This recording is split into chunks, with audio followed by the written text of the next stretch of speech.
Imagine our bustling planet falling silent. Picture the cacophony of city life replaced by an unsettling quiet. This is Earth, abandoned.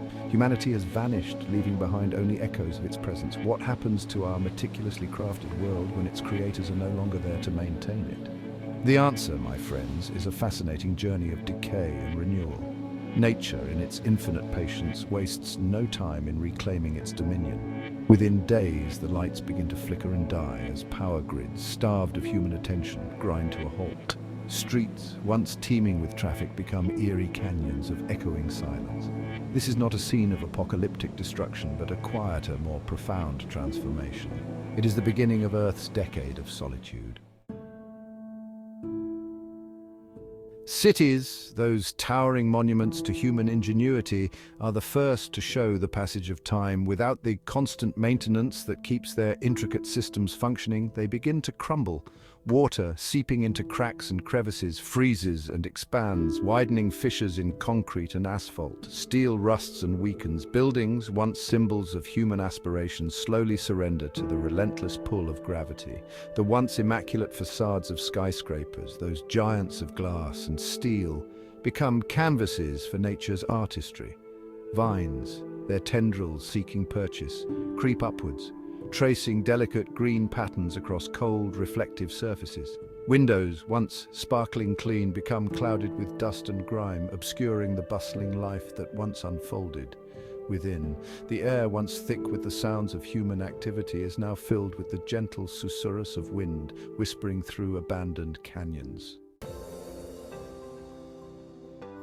Yet, amidst the decay, there is a sense of rebirth, a slow and steady resurgence of life. Nature, with its remarkable ability to adapt and thrive, seizes this opportunity to reclaim what was once hers. Plants, those intrepid pioneers of the natural world, take root in the most unexpected of places. Seeds, carried by the wind or deposited in the droppings of birds, find fertile ground in cracks in the pavement, their delicate shoots pushing upwards towards the sunlight. Animals, too, begin to adapt to this new human-free world. Rats and cockroaches, those resilient denizens of the urban underbelly, find their populations dwindling without the readily available food sources provided by humans. In their place, wilder, more adaptable creatures begin to move in. Deer graze in parks, their hooves falling silently on deserted pathways. Foxes, emboldened by the absence of human activity, raise their kits in the shadows of abandoned buildings. One of the most immediate and dramatic changes is in the air we breathe. Without the constant output of pollutants from cars, factories and power plants, the atmosphere begins to cleanse itself with remarkable speed.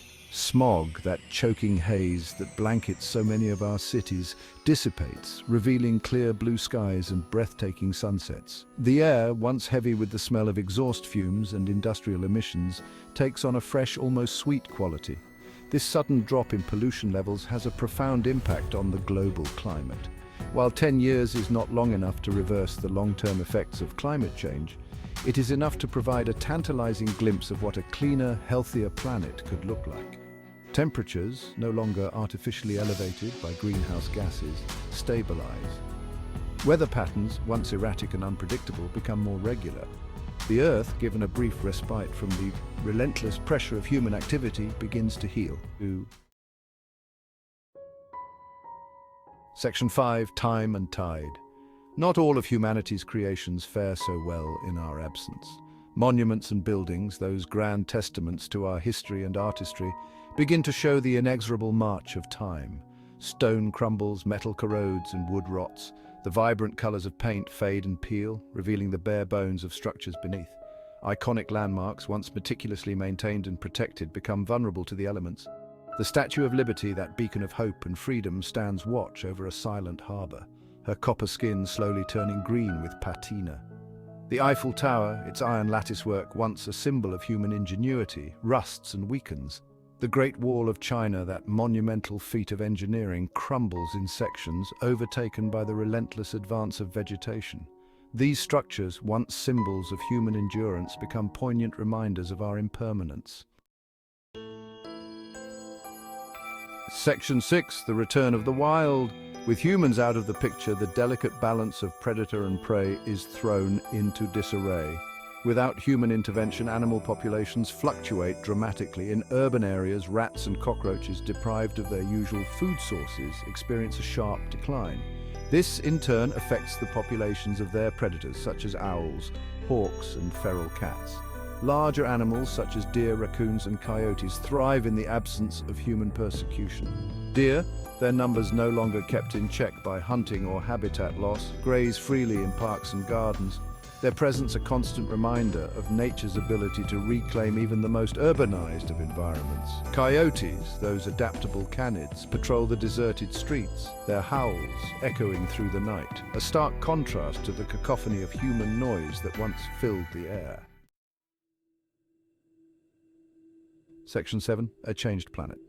After 10 long years, humanity returns to a world both familiar and profoundly changed. The air is cleaner, the skies clearer, and the natural world has reasserted itself in remarkable ways. But the infrastructure we left behind is in ruins, and the task of rebuilding our world seems daunting. The challenges are immense. Power grids need to be rebuilt, water systems restored, and transportation networks re-established. The knowledge and expertise required to maintain these complex systems have been lost to a generation that has never known a world with them. The task of rebuilding is further complicated by the presence of wildlife that has become accustomed to life without humans. Section 8.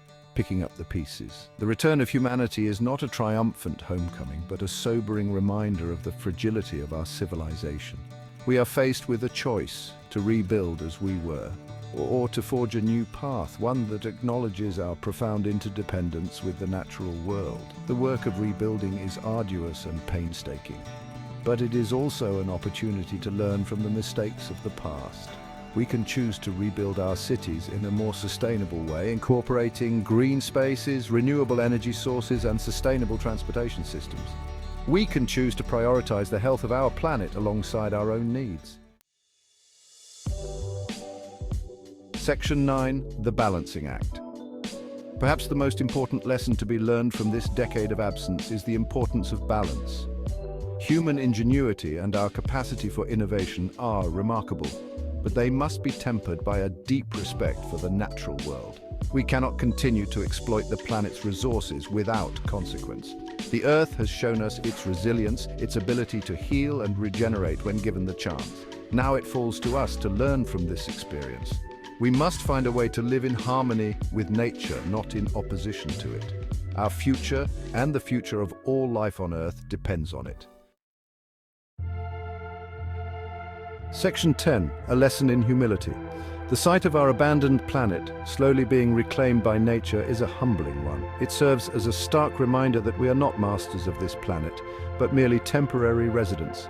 The Earth existed long before us, and it will continue to exist long after we are gone. We have a responsibility to be good stewards of this planet, to preserve its biodiversity and protect its delicate ecosystems for future generations. The choices we make today will determine the fate of our species and the future of life on Earth. Let us choose wisely. Section 11, our legacy. The question is not whether the Earth can survive without us. It most certainly can, and perhaps even thrive.